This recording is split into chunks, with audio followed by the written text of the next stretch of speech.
Bonjour amis voyageurs.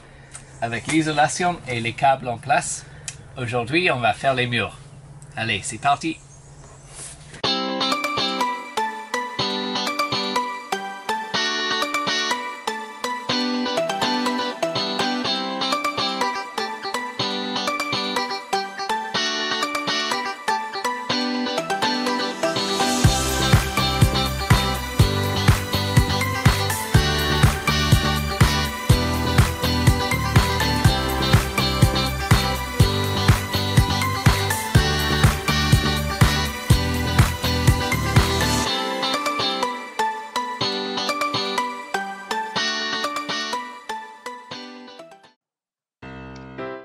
Pour cette étape, nous allons avoir besoin de tasseaux assez solides que vous allez découper selon les mesures de votre van.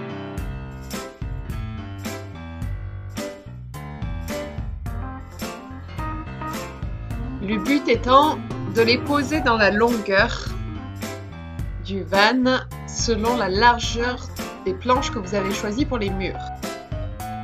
On rajoute ensuite les tasseaux sur la hauteur du van. Ils sont situés en fait à la fin de nos panneaux en bois, donc ça va nous permettre de fixer les fins des panneaux pour qu'ils soient bien contre les murs, bien plaqués contre.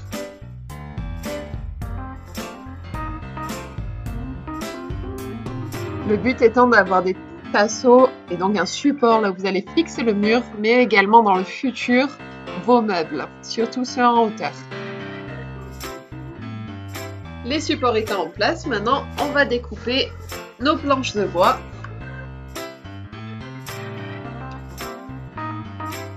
Et bien sûr, pensez à poncer les découpes pour que les rebords ne soient pas trop tranchants, surtout au niveau des passages des câbles électriques.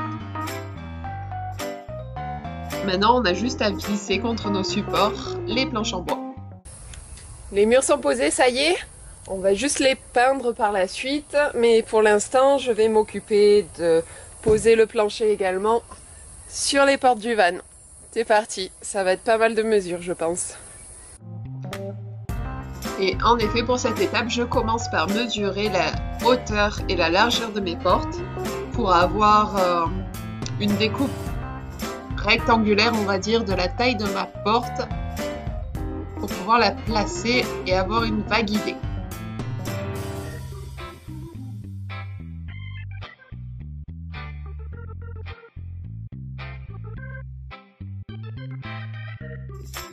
Et toujours on pense les rebords pour une meilleure finition. Pour se faciliter la tâche, on a simplement placé du papier cuisson contre notre porte de van qu'on a scotché, et avec un stylo, en fait, il suffit de suivre les contours pour obtenir un patron en fait de votre porte. On reporte ensuite ce patron à la planche en bois, on découpe les accès. Et il ne reste plus qu'à visser votre planche parfaitement découpée contre la porte. Voilà, on a fait cette technique sur les 3 portes du van. Alors, on est terminé avec les murs, comme vous verrez derrière moi. Et maintenant, c'est le plafond. On a déjà posé l'isolation et les supports.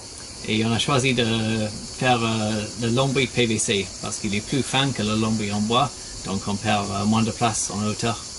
Donc maintenant, c'est pour couper et poser les panneaux PVC. Toujours à encore prendre beaucoup de mesures. Et l'avantage du PVC, c'est qu'il suffit de le découper avec le cutter.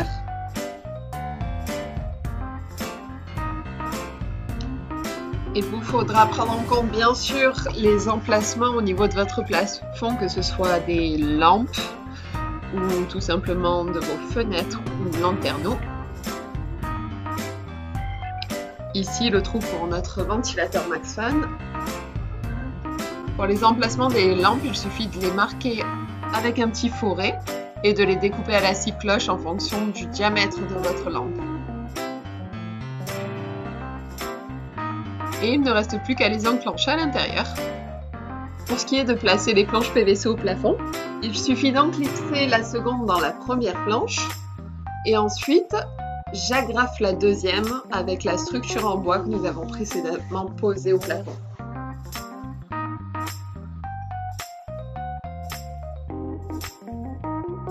Et voilà, aussi simple que ça. Voilà, on va finir cet épisode-là. Donc on a des murs, un plafond, c'est déjà pas mal. Donc on a choisi le PVC parce qu'on est tous les deux grands, encore une fois, et donc ça nous fait gagner en hauteur dans le van. Mis à part ça, la plupart des gens vont pour des plaques en bois, ce qui marche aussi, c'est la même technique, je pense. Seule chose que j'aurais fait, moi, c'est donner plus de longueur de câble pour les spots LED, parce qu'en fait, on a du mal à accéder au connecteur, et donc pensez à ça. Avoir accès à votre électricité, c'est important. Bon. Mais on verra le chapitre électricité dans un autre épisode, et c'est lui qui va vous apprendre, parce que moi, j'y connais rien. Ciao! À bientôt!